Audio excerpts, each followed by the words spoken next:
We are bringing you a major story that is capturing everyone's attention right now. This is an evolving situation with significant developments unfolding. Trump questions support for exiled crown prince in Iran. President Donald Trump questioned on January 14 how much support the exiled crown prince of Iran had in the Middle Eastern country. Reza Pahlavi, the son of the last Shah of Iran, Mohammad Reza Pahlavi, who was ousted in the Islamic Revolution of 1979, which brought the first Ayatollah to power, has been a prominent figure in the protests that have raged in that country since December 2025, cheering on the demonstrators from abroad. Trump, however, in an interview with Reuters, appeared unsure whether the Iranian people would accept the exiled royal as their leader should the current regime fall. "He seems very nice, but I don't know how he'd play within his own country," the president said of Pahlavi, who left Iran before the fall of his father's regime and has been a resident in the United States for decades. "And we really aren't up to that point yet. I don't know whether or not his country would accept his leadership, and certainly if they would, that would be fine with me." In recent years, Pahlavi has raised the idea of a constitutional monarchy, potentially with an elected rather than hereditary ruler, but has also said it is up to the Iranian people to choose who governs them. "This regime is simply irreformable because the nature of it, its DNA, is such that it cannot," Pahlavi told the Associated Press in 2017. "People have given up with the idea of reform, and they think there has to be fundamental change. Now, how this change can occur is the big question." During the current protests, he has conducted multiple media interviews and frequently posted his support for the demonstrators on his X account. Trump went on to say that it is a possibility that the current theocratic leadership of Iran could be ousted during the protests, but added, "Any regime can fail. Whether or not it falls or not, it's going to be an interesting period of time," he said. Trump has repeatedly threatened to intervene in Iran following the outbreak of the protests, posting on Truth Social earlier this week, "Save the names of the killers and abusers. They will pay a big price."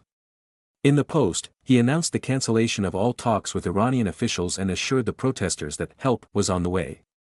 Trump also told CBS Evening News that if Iran executes protesters, the United States would take very strong action. On January 14, however, Trump relayed information that no executions of protesters are expected. "We've been told that the killing in Iran is stopping," Trump said at a press conference. "It's stopping, and there's no plan for executions or an execution." When asked to clarify the source of the comment, which implies that discussions on the situation are still ongoing between the administration and Tehran, Trump referenced conversations with "some very important people on the other side," but didn't elaborate. "They've said the killing has stopped and the executions won't take place. There was supposed to be a lot of executions today, and that the executions won't take place," Trump said. "We're going to find out, but we've been told on good authority, and I hope it's true. Who knows? But they told me that there'll be no executions, and so I hope that's true." When asked by a reporter whether the update means that the United States is taking military action off the table, Trump said that the U.S. would watch and see what the process is. Trump's assertion that the executions were not going ahead was echoed by Iranian Foreign Minister Abbas Araghchi, who said on January 14 that there is no plan for the regime to hang people. When asked directly about potential executions during an interview on Fox News, Araghchi said hanging is out of the question. "I can tell you, I am confident about that. There is no plan for hanging at all," he said.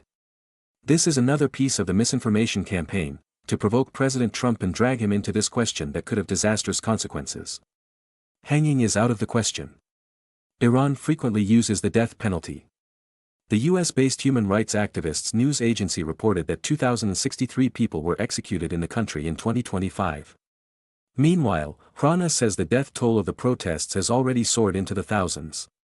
Regarding human casualties, the total number of confirmed deaths has been announced as 2,615. Of these, 2,435 were protesters, and the deaths of 13 children under the age of 18 have been confirmed, Hrana said on January 14. Additionally, 14 non-protesting civilians are recorded among the fatalities. On the other side, 153 members of security forces and government supporters have lost their lives. Furthermore, 882 additional deaths remain under investigation. Hrana's figures show the current round of protests to be the most deadly since the deposition of Mohammad Reza Pahlavi. The Epoch Times has not been able to independently verify the figures. Reuters